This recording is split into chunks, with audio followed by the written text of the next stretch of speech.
감옥으로부터의 사색. 청구의 추억. 1966년 이른 봄철, 서울대학교 문학회의 초대를 받고 회원 20여 명과 함께 서울흥으로 한나절의 답청놀이에 섞이게 되었다. 불광동 시내버스 종점에서 서울흥까지는 걸어서 약 1시간 길이다. 우리는 이 길을 335 이야기를 나누며 걸었다. 나도 4~5인으로 한 덩어리가 되어 학생들의 질문에 가볍게 대꾸하며 교회의 조춘에 전신을 풀어헤치고 민들레처럼 가벼운 마음으로 걷고 있었는데, 우리 일행과 앞서거니 뒤서거니 하며 같은 방향으로 걸어가고 있는 6명의 꼬마 한 덩어리를 뒤늦게서야 깨닫게 되었다. 만일 이 꼬마들이 똑같은 교복이나 제복 같은 것을 입고 있었거나 조금이라도 더 똑똑한 옷차림을 하고 있었더라면 나는 좀 더 일찍 이 동행인들을 알아차렸을 것이다. 연함은 살의 이 아이들은 한마디로 주변의 시골 풍경과 소달구지의 바퀴 자욱이 두 줄로 패여 있는 그 황토길에 흡사하게 어울리는 차림들이었다.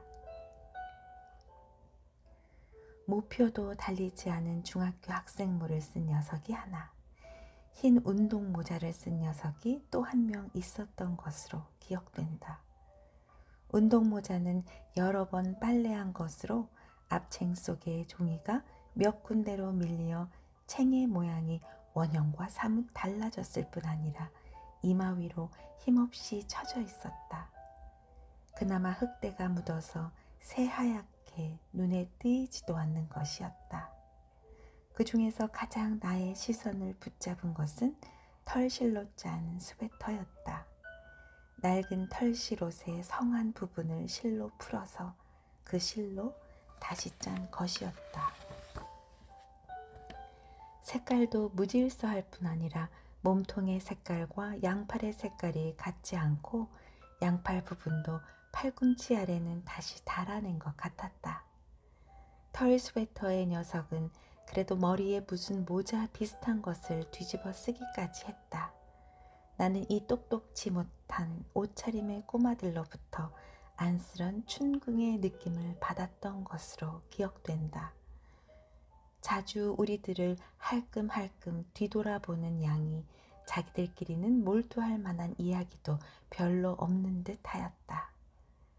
처음에는 서울옹 근처의 시골 아이들이 제 집으로 돌아가거니 하고 아무렇지도 않게 여겼다. 그러나 시간이 오전 9시, 제가끔 제 집들에 있을 시간이라는 생각이 뒤늦게 들었다. 그리고 그 중에 한 녀석이 들고 있는 보자기 속에 냄비의 손잡이가 보였다. 이 6명의 꼬마들도 분명히 우리 일행처럼 서울흥으로 봄 소풍을 가고 있는 것이다. 나는 이 꼬마들의 무리에 끼어 오늘 하루를 지내고 싶은 생각이 들었다. 나는 내가 속해 있던 문학회원들의 무리에서 이 꼬마들의 곁으로 발걸음을 빨리 하였다. 나는 어린이들의 세계에 들어가는 방법을 누구보다도 잘 안다. 중요한 것은 첫 대화를 무사히 마치는 일이다. 대화를 주고받았다는 사실은 서로의 거리를 때에 따라서는 몇 년씩이나 당겨주는 것이다. 그러므로 내가 꼬마들에게 던지는 첫 마디는 반드시 대답을 구하는, 그리고 대답이 가능한 것이어야 한다. 만일 너 이름이 뭐냐? 라는 첫 마디를 던진다면 그들로서는 우선 대답해 줄 필요를 느끼지 않을 뿐만 아니라 오히려 놀림의 대상이 되었다는 불쾌감으로 일정한 간격을 유지하고 뱅글뱅글 돌아가기만 할 뿐 결코 대화가 이루어지지 않는다. 그러므로 나는 반드시 대답을 필요로 하는 질문을, 그리고 어린이들이 가장 예민하게 알아차리는 놀림의 느낌이 전혀 없는 질문을 궁리하여 말을 걸어야 하는 것이다. 이미 그들은 내가 그들 쪽으로 옮겨오고 있음을 알고 제법 긴장들을 하고 있었다. 그것은 그들의 걸음걸이가 조금 빨라지고 자주 나를 돌아본다는 것으로 충분히 알 수 있었다. 그래서 나는 그들의 예상을 뒤엎고 그들을 앞질러 버릴 때까지 말을 건네지 않고 걸어갈 수밖에 없었다. 저쪽 상기스계의 양지에는 벌써 진달래가 피어 있었다. 나는 문득 생각난 듯이 꼬마들 쪽으로 돌아서며 이 길이 서울은 가는 길이 틀림없지? 하고 그 첫마디를 던졌다. 이 물음은 그들에게는 전혀 부담이 없는 질문이다. 예 또는 아니요로서 충분한 것이며 또 그들로 하여금 자선의 기회와 긍지도 아울러 제공해주는 질문이었다. 그들의 대답은 훨씬 친절한 것으로 나타났다. 네, 맞아요. 가 아니라 네, 일로 곧장 가면 서울흥이에요. 였다 뿐이랴. 우리도 서울흥에 가는 길이어요. 반응은 예상보다 훨씬 좋은 것이었다. 허술한 재건복 차림을 한 나에게 그처럼 친절한 반응을 보여준 것은 아마 조금 전까지 나와 같이 함께 이야기 나누며 걷던 문학회 회원들의 말쑥하고 반반한 생김의 덕분이었으리라고 느껴졌다. 여하튼 서로 이야기를 주고받았다는 사실. 이 사실은 그 다음의 대화를 용이하게 해주게 마련이다. 그러나 우리의 대화가 그 다음 대목에서 뜻밖의 경화되어 버릴 위험은 여전히 도사리고 있었다. 그래서 버스 종점에서 반쯤 온 셈인가? 아니요, 반도 채 못 왔어요. 너희들은 서울은 근처에 살고 있는 모양이구나. 아니요, 문화동에 살아요. 그럼 지금 문화동에서 여기까지 오는 길이니? 네. 집으로 돌아가는 길을 잃어버리면 어쩌려고. 허허, 문제 없어요. 이렇게 하여 일단 대화의 입구를 열어놓았다. 이제 더 깊숙이 이 꼬마들의 세계 속으로 발을 들여놓아야 한다. 신영균이와 독거성, 장영철과 김일의 프로레슬링, 손기정 선수 등의 이야기, 세종대왕 을지문덕, 이순신 장군에 관하여 때로는 쉽게, 때로는 제법 어렵게 질문하면서 또 그들의 이야기를 성의 있게 들어주면서 걷는 동안 우리는 상당히 친숙해질 수 있었다. 그들은 문화동 산기슭의 한 동네에서 살고 있다는 것, 오래전부터 자기들끼리 놀러 가기로 약속해 왔다는 것, 그래서 벼르고 별러서 각자 왕복버스 회수권 2장과 일금 10원씩을 준비하고 점심밥 해먹을 쌀과 찬, 단무지뿐이었음을 여기 보자기에 싸가지고 간다는 것, 자기들 6명은 무척 친한 사이라는 것 등을 알게 되었다. 너희들 6명의 꼬마 단체에다 이름을 지어 붙이는 것이 좋지 않겠는가고 제안하였더니 이미 자기들도 그러한 이름 같은 것을 구상해 두고 있는데 아직 결정을 내리지 못하였다는 것이다. 구상 중인 이름으로는 독수리와 맹호 부대에 둘이 있다는 대답이다. 독수리나 맹호 부대보다 훨씬 그럴듯한 이름 하나를 지어주겠는가를 나한테 물어왔다. 나는 쾌히 이를 수락하였다. 나와 이 갇힌 독수리 용사들과의 첫 번 대화는 대체로 성공적이었다고 할 수 있었다. 우리는 어느덧 서울흥에 닿았고 이제 이 꼬마들과 헤어져서 나는 학생들 틈으로 돌아왔다. 물론 이따가 한 번 더 만나기로 약속해 두었다. 문화회원들과 함께 우리 일행은 널찍한 잔디밭에 자리를 잡고 둘러앉아서 점심을 먹으며 놀고 있었다. 학생 중에 한 명이 잔디밭이 씨름판의 안성맞춤이니 누구 한번 씨름 내기를 해보자고 서두를 꺼내자 엉뚱하게도 내가 그 씨름의 상대로 지목되었다. 평소에 나한테 구박을 한 번씩은 받은 녀석들이기 때문에 그들이 일제히 나를 지목하여 골려보려는 저희는 잔디밭의 봄 소풍에 썩 잘 어울리는 놀이이기도 하였다.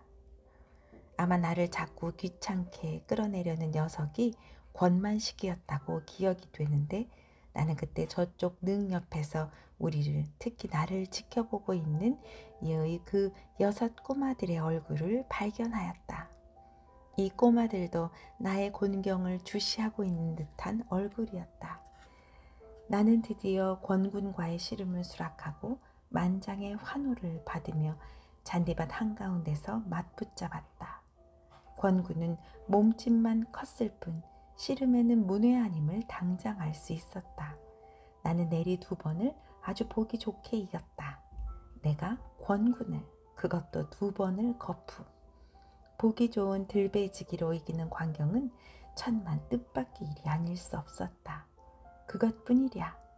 뒤이어 상대하겠다는 녀석도 보기 좋게 안다리로 넘겨버렸다. 나의 응원단은 저쪽 능 옆에서 상당히 걱정하였을지도 모르는 그 꼬마 응원단은 분명히 쾌재를 불렀을 것이다. 꼬마들은 물론이고 문학회 학생들도 나의 숨은 씨름 솜씨를 알 턱이 없다. 연구실에서 그저 밤낮 책이나 들고 앉아있는 선배로 알려졌을 뿐이니 놀라운 발견이 아닐 수 없었다. 나는 이제 나의 응원 단석으로 개선하고 싶은 생각밖에 없다.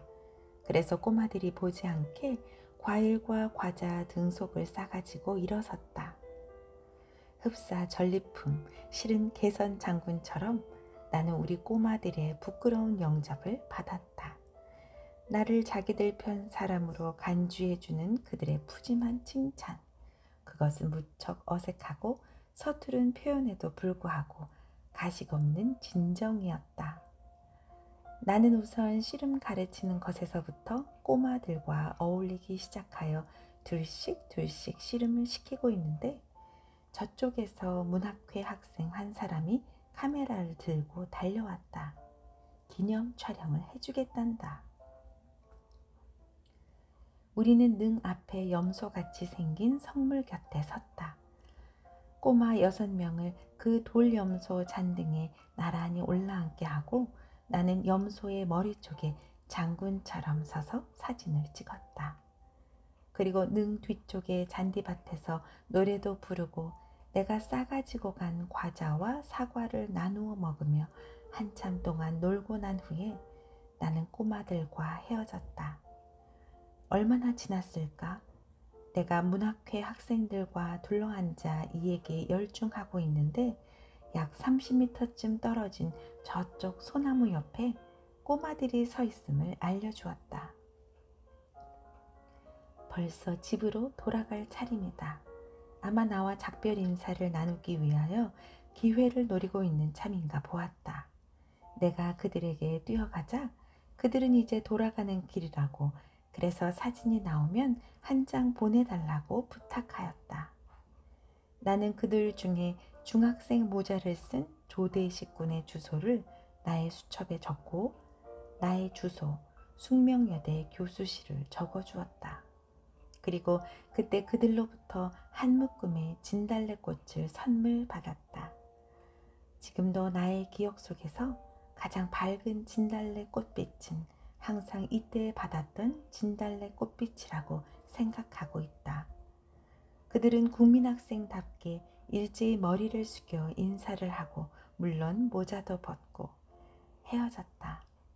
갇힌 독수리 부대이며 옷차림이 똑똑지 못한 이 가난한 꼬마들과의 가느다란 인연은 이렇게 봄철의 잔디밭에서 진달래 맑은 향기 속에 이루어졌다. 이 짧은 한나절의 사귐을 나는 나대로의 자그마한 성실을 가지고 이룩한 것이었다. 나와 동행하였던 문학회 학생들은 아마 그날의 내 행위를 한낱 장난으로 가볍게 보았을 것이 사실이며 또 나의 그러한 일련의 행위 속에 어느 정도의 장난기가 섞여 있었던 것이 싫기는 하지만 사실일지도 모른다. 그러나 마지막으로 나와 헤어질 때의 일. 진달래 한 묶음을 수줍은 듯 머뭇거리면서 건네주던 그 작은 손, 그리고 일제히 머리 숙여 인사를 하는 그 작은 어깨와 머리 앞에서 나는 어쩔 수 없이 선생님이 아닐 수 없었으며 선생으로서의 진실을 외면할 수는 도저히 없었던 것이다. 이처럼 그날의 내 행위가 결코 장난이 아니었음에도 불구하고 또 상당히 무고한 감명을 받고 헤어졌음에도 불구하고 나는 곧 그들을 잊고 말았다. 그들을 까맣게 잊고 말았다는 사실. 그것이 그날의 나의 모든 행위가 실상은 한갓 장난에 불과했었다는 것을 반증하는 것일 수도 있는 것이다. 서울은 봄 소풍 날로부터 약 15일이 지난 어느 날 숙명여대 교수실에서 강의 시작 시간을 기다리고 앉아있는 나에게 정외과의 조교가 3통의 편지를 가지고 왔다. 편지를 건네주면서 참 재미있는 편지 같아요 라는 웃음 섞인 말을 던지더니 내가 편지를 개봉하면 어깨 너머로라도 좀 보고자 하는 양으로 떠나지 않는다. 그 조교가 참 재미있는 편지 같다고 한 이유는 겉봉에 쓴 글씨가 무척 서툴러서 시골 국민학교의 어느 어린이로부터 온 듯할 뿐 아니라 또 잉크로 점잖게 쓰려고 노력한 흔적이 역력하다는 점에 있었을 것이다. 조대식, 이덕원, 손영대 세 녀석이 보낸 편지였다. 이 녀석들이 바로 독수리 부대의 용사들이라는 것은 겉봉에 적힌 문화동 산 17번지를 읽고 난 뒤에야 알 수 있었다. 꼬마 친구들에게서 온 편지라는 짤막한 말로써 그 편지를 전해준 조교의 질문과 호기심의 못을 박아버린 까닭은 내가 그 편지로 말미암아 무척 당황하였기 때문이었다. 이 편지는 분명히 일침의 충격이며 신랄한 질책이 아닐 수 없었다. 나보다도 훨씬 더 성실하게 그날의 일들을 기억하고 또 간직하고 있었구나 하는 나의 뉘우침. 그 뉘우침은 상당히 부끄러운 것이었다. 편지는 3통이 모두 똑같은 내용을 똑같은 잉크와 펜으로 쓴 것이었는데 아마 한 자리에서 서로 의논하여 손용대는 이덕원의 것을, 이덕원은 조대식의 것을, 조대식은 또 손영대의 것을 서로 넘겨다 보며 쓴 것이 틀림없었다.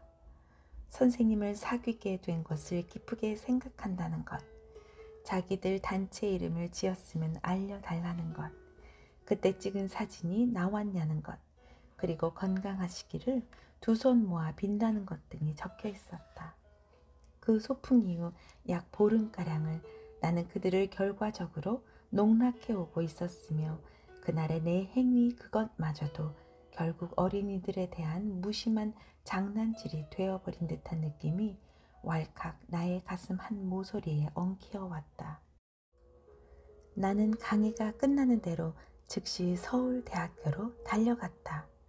그때 카메라로 사진을 찍었던 학생을 찾았다. 송승호 아니면 이해익으로 기억된다. 필름이 광선에 노출되어 못쓰게 되어버렸단다. 사진이라도 가지면 나는 나의 무성의한 소행을 조금이나마 만회할 수 있으리라고 생각한 것이 사실이다. 이제는 솔직히 그들에게 사과하는 길밖에 없다. 엽서를 띄웠다.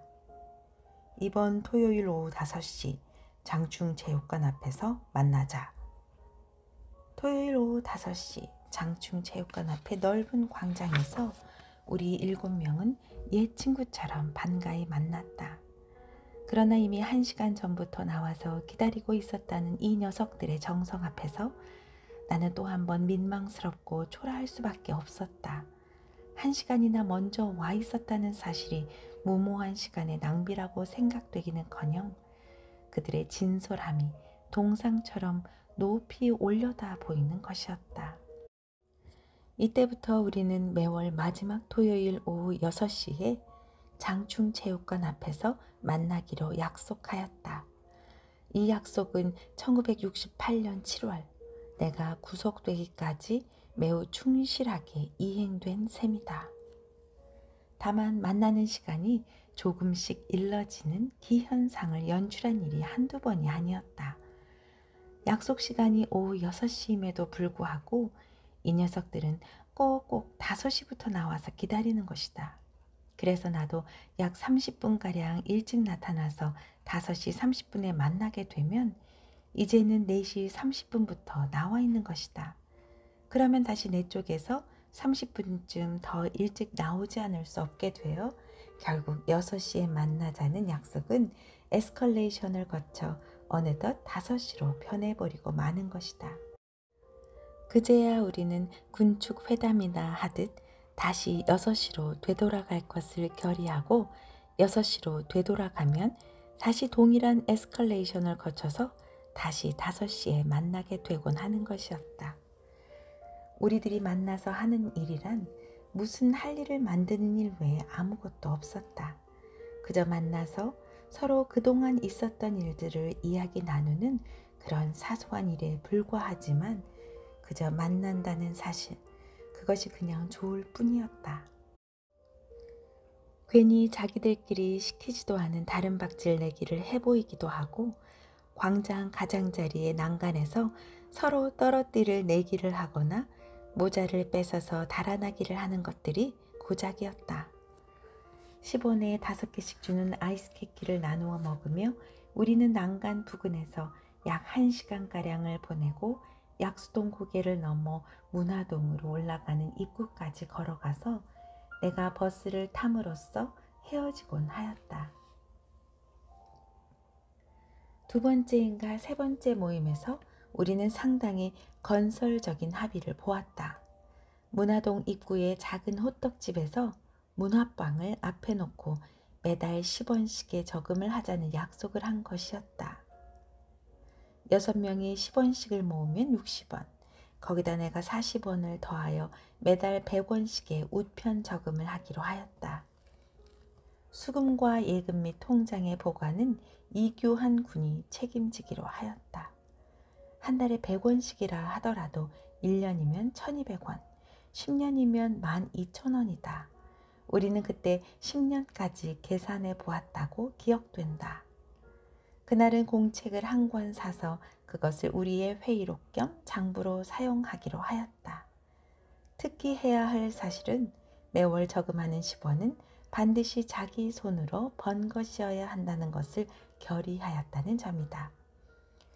한 달에 10원 벌이는 자신만만하단다. 물지개를 져다 주기, 연탄을 날라다 주기 등 산비탈 동네에 사는 어린이들이 끼어들 수 있는 노력봉사의 사례금이 우리의 수입원인 셈인데 덜어는 아버지나 어머니 또는 집안 식구들의 심부름값이 섞여 있는 것도 어쩔 수 없는 우리들의 고충이었다. 이렇게 하여 쌓인 우리의 저금은 내가 구속되던 1968년 7월까지 2,300원이 되리라고 기억된다. 내가 육사에서 군사훈련을 받던 1966년 6월과 7월 2달, 그리고 67년 2월 수도 육군병원에 입원해 있던 한 달, 그리고 그 외에 한두 번가량 적금되지 않았으며 그 대신 언젠가 내가 받은 원고료 수입에서 그동안의 부족액 약 300원 정도를 불입한 적이 있었다. 그리고 조대식인가 이규승인가 자기의 무슨 수입 중에서 20원가량 초과 불입한 일도 있었다. 1966년 9월 우리 청구회 회원 중 2명이 교체되지 않을 수 없었다. 집이 이사를 간 것이었다. 한 사람은 청량리로 또 한 사람은 용산 어디인가로 이사를 갔다. 비록 이사는 하였지만 모임이 있는 날에는 장충 체육관 앞에 나오겠다고 다짐을 두고 떠나갔는데 2번 거푸 결석을 하였다. 언젠가는 청량리로 이사간 이대형이 문화동으로 놀러와서 자기도 청량리에서 친구들을 모아 회를 만들어서 선생님의 참석을 부탁할 작정이라는 각오를 피력한 사실이 있다는 것을 듣기는 하였으나 그 후 영영 이대형 군의 소식은 끊어지고 말았다. 우리는 2명의 결혼을 충원하기로 합의하였다. 그런데도 10월의 모임 때 여전히 충원되지 않고 4명만 모였다. 요사이는 좋은 아이가 참 드물다는 것이 그들의 이유였다. 다음 달까지는 꼭 좋은 아이를 구하여 충원하기로 하였다. 그러나 그 다음 달에도 역시 4명밖에 모이지 않았다. 좋은 아이 둘을 구하기는 구하였다는 것이다. 그러면 왜 오늘 참석하게끔 하지 않았느냐는 나의 물음에 비실비실 머리를 극적이더니 오늘 나오기는 나왔다는 것이다. 어디 있냐고 물었다. 저기 저쪽 길 옆에 전봇대 뒤에 서 있는 아이가 바로 그 아이들이라는 것이다. 과연 길 저편에 전봇대 뒤에 꼬마 둘이 서 있었다. 우리들의 시선이 그들에게로 쏠리자 그 2명의 꼬마는 무슨 잘못이라도 저지른 사람같이 전봇대 뒤로 몸을 숨기고 있는 것이 아닌가. 나는 그 2명의 아이가 틀림없이 좋은 아이라고 생각했다. 전봇대 뒤에 숨어서 기다리고 있는 그들의 마음씨야말로 딱할 정도로 착한 것이 아닐 수 없다. 전봇대 뒤에 있는 2명의 신입 회원을 이리로 데려오기 위하여 4명의 꼬마가 모두 달려갔다. 내가 이 2명의 꼬마와 악수를 하고 나자 그제야 이 2명에 대한 칭찬과 자랑을 늘어놓기 시작하는 것이다. 나는 처음부터 신입 회원의 자격을 심사하거나 가입을 거부할 수 있는 권한이 없는 입장에 놓여 있기 때문에 다만 새로운 2명의 꼬마 친구와 인사를 하는 것이 고작임에도 불구하고 이들의 표정은 그것이 무슨 커다란 관문의 통과나 되는 것으로 여기는 모양이었다. 그날 우리는 신입회원의 환영회를 벌이기 위하여 예의 그 호떡집으로 갔다. 나는 100원어치의 문화빵을 샀다. 신입회원 중에 한 명은 이규한의 동생 이규승이었고 또 한 명은 반장집 아들 김정호였다. 우리는 열심히 모였다. 비가 오는 날이면 장충체육관의 처마 밑과 층층대 밑에서 만났으며 겨울철에도 거르는 일 없이 만났다. 회의 명칭도 꼬마들의 학교 이름을 따서 청구회라고 정식으로 명명하였다. 청구회가 가장 힘을 기울인 것은 역시 독서였다. 나는 매월 책 한 권씩을 회의 도서로 기증하였으며 회원 각자도 책을 한 권씩 모았다. 그리하여 청구 문고를 만들 작정이었다. 무정, 집 없는 천사, 로빈 후드의 모험, 거지 왕자, 플루타크 영웅전, 소영웅 등의 책을 읽었다. 청구회의 모임은 한 달에 4번인 셈이다. 매주 토요일에는 자기들끼리 모여서 내가 추천한 책을 번갈아 가며 낭독하였기 때문이다. 그리고 매월 마지막 토요일에는 그들의 독후감을 이야기하게 하고 거기에 곁들여 비슷한 이야기를 내가 들려주기도 하였던 것이다. 그리고 가끔 호떡집에 자리를 옮겨서 한 사람 한 사람의 걱정과 어려운 일을 서로 상의하기도 하였다. 당면한 걱정 역시 중학교 진학 문제였다. 그러나 그것은 중학교에 진학할 경제적 여유가 없기 때문에 생기는 걱정이라는 점에서 실은 진학 문제라기보다는 사회 진출 문제라고 해야 하는 것인지도 모른다. 우리들의 결론은 대체로 1, 2년 뒤에 야간 중학회에 입학하거나 또는 자격 검정고시를 치르고 바로 고등학교 야간에 진학하는 것이었다. 1968년 7월까지 중학교에 진학한 회원은 조대식 1명밖에 없었으며 또 이도건 군이 자전거포에 취직이 되었을 뿐이었다. 이도건 군이 자전거포에 취직함에 따라 우리의 모임도 마지막 토요일에서 첫 번째 일요일로 변경하지 않을 수 없었다. 첫째와 셋째 일요일이 이도건 군의 휴일이기 때문이었다. 독서 이외에 청구회 회원들이 한 일들도 제법 다채로운 것이었다.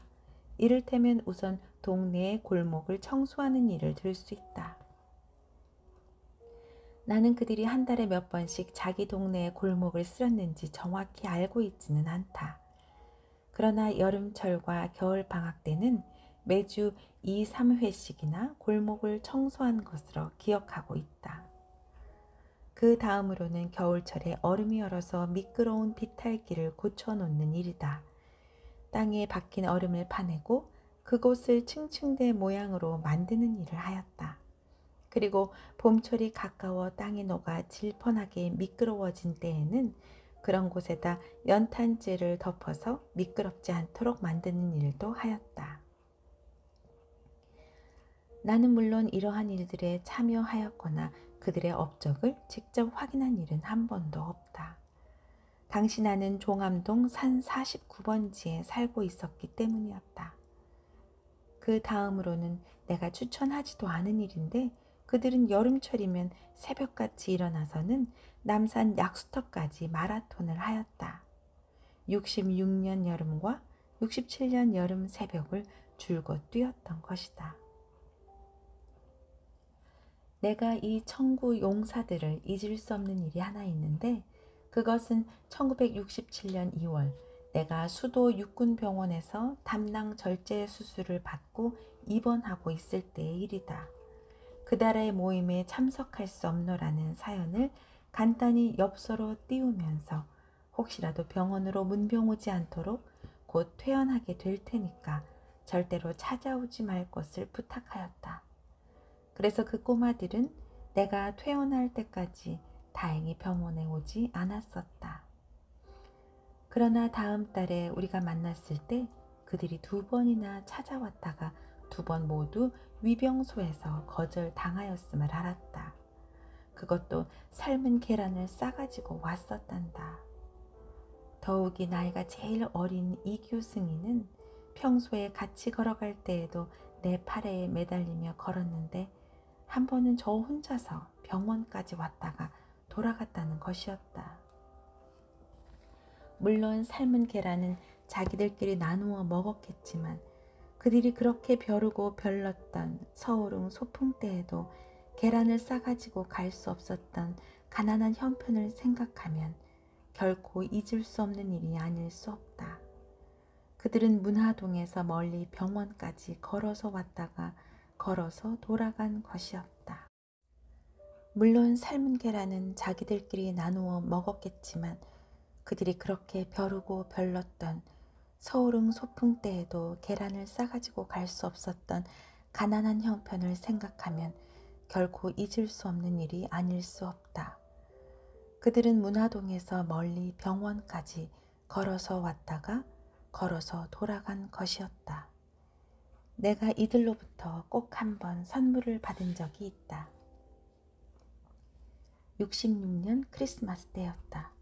카드 한 장과 금관 담배 한 갑이 그것이다. 아마 이 선물을 위하여 1인당 10원씩을 거두었던 모양이었다. 왜 내가 그것을 짐작할 수 있었는가 하면 손용대와 이도건의 표정에는 자기 몫을 내지 못한 침울한 심정이 너무나 역력하였기 때문이다. 나는 크리스마스 때 선물이나 카드를 주고받지 않기로 하였던 지난달의 결정을 상기시키고 다시는 이런 낭비를 하지 않기로 의견을 모았다. 이러한 우리의 결심이 크리스마스를 기다리던 어린이들에게 어느 정도로나 수긍이 갔었는지, 그리고 몫을 내지 못한 2 어린이의 침울한 심정이 과연 얼마나 위로되었는지 매우 쓸쓸한 기억밖에는 없다. 나는 카드 대신 1월 1일경에 이들에게 배달되도록 날짜에 여유를 두어서 사관학교에 그림엽서 한 장씩을 우송하였다. 1967년 6월 나는 수술 후 완전히 회복되었기 때문에 4월부터 미루어온 봄 소풍을 가기로 약속하였다. 이미 6월이 되어 여름 소풍이 되어버린 셈이지만 우리는 이 소풍을 위하여 여러 차례 의논을 하였으며 오래전부터 마음을 설레어온 터였다. 우리는 이번 소풍이 전번보다 더 풍성하고 유쾌한 것이 되도록 청구회 외에 다른 그룹도 참가시키기로 결정하였다. 목적지를 이번에는 100군데 계곡으로 정하고 다른 그룹에 대한 교섭은 물론 내가 책임을 맡았다. 처음에 나는 다른 꼬마들을 참가시킬까 생각하다가 곧 그런 생각을 취소하였다. 청구회 회원들이 주인이 된 소풍에 또 다른 꼬마들이 곁든다는 것은 그 손님이 된 꼬마들이 비록 세심한 배려를 받는다고 하더라도 어색하고 섭섭하지 않을 수 없기 때문이었다.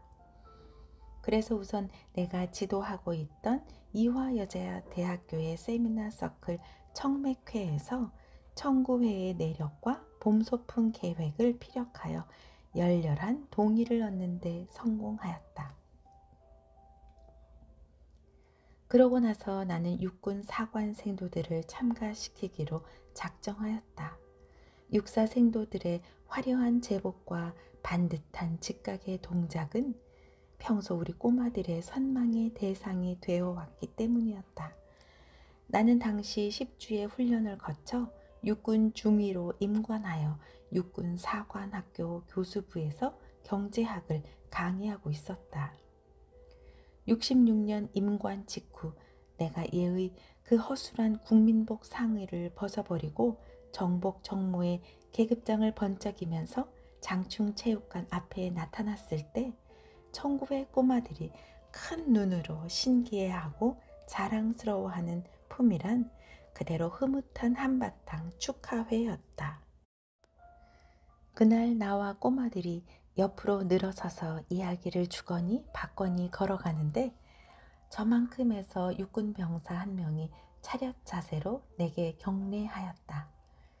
그 병사가 구태여 걸음을 멈추고 차렷 자세로 정식 경례를 한 마음씨가 짐작할 만하였다.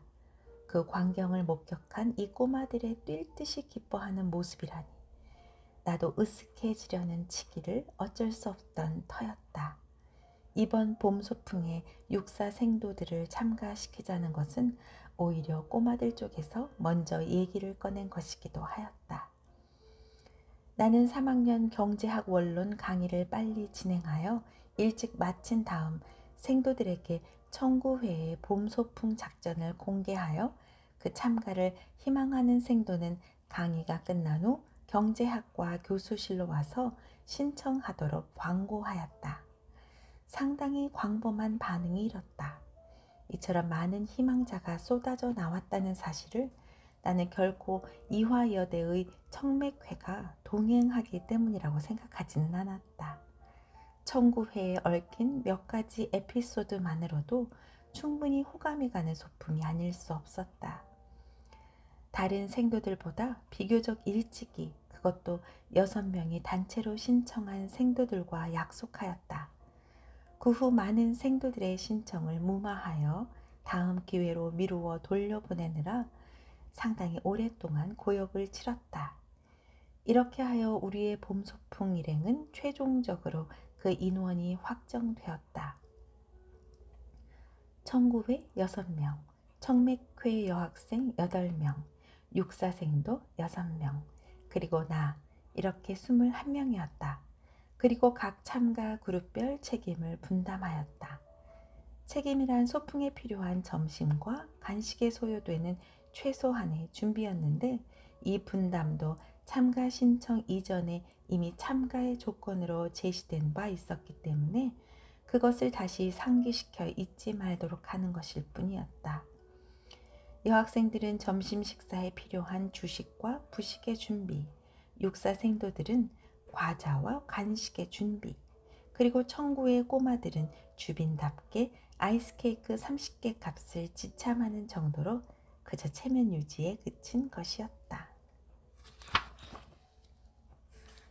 이 아이스케이크 값도 그날 목적지에 도착하기도 전에 동이 나고 말았지만 마침 다들 목이 마를 때 다른 그룹들보다 먼저 선수를 쳤기 때문에 상당한 갈채를 받았다는 점에서 그 비용에 비하여 효과는 지극히 훌륭한 것이었다. 1967년 6월 며칠 일요일 오전 10시 30분 우리 일행은 수유리 버스 종점에서 모이기로 하였다. 나는 9시 30분에 문화동 입구 청구 국민학교 앞에서 꼬마들과 만나서 시내버스를 2번 갈아타고 수유리 종점에 도착하였다. 먼저 와서 기다리고 있던 여학생들과 사관 생도들은 우리의 도착으로 비로소 그들이 오늘의 동행인들이라는 사실을 알게 되었다. 나는 먼저 그들의 책임 준비물을 점검하였다. 초과 달성이었다. 주 부식을 분담하였던 여학생들에게서 딸기 과자 등속이 지참되고 있었는가 하면 생도들의 짐 속에는 쌀까지 들어있었다.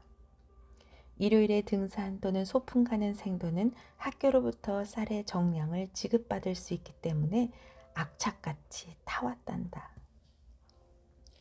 이날 천구회 회원들은 여학생들과 사관 생도들로부터 대단한 우대를 받았다. 가난한 옷차림을 낮추어 보는 시선도 없었고 가난한 옷차림을 부끄러워하는 마음의 구김새도 없이 신나게 놀았던 하루였다.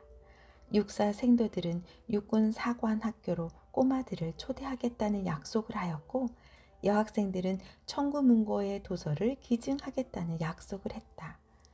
오후 5시경 수유리 종점에서 헤어질 때까지 우리는 줄곧 의젓하게 처신하면서 청구회의 위신을 손상시킴이 없도록 자제하기도 하였다. 그래서였던지 그 후 동행인들로부터 각종의 찬사와 격려를 받았다. 우리는 계속 부지런히 장충체육관 앞에서 만났고 엽서와 편지를 주고 받아가며 우리의 역사를, 우리의 애정을 키워왔던 것이다. 지금 옥방에 구속된 몸으로 이 글을 적으면서도 애석하고 마음 아픈 이른바 실패의 기억처럼 회상되는 일이 하나 있다. 1968년 1월 3일에 청구의 꼬마들을 우리 집으로 초대하여 간소한 회식을 갖자고 제의하여 이들의 승낙을 받았다. 그러나 약속 날인 1월 3일 12시 동대문 체육관 앞에는 한 사람도 나타나지 않았다.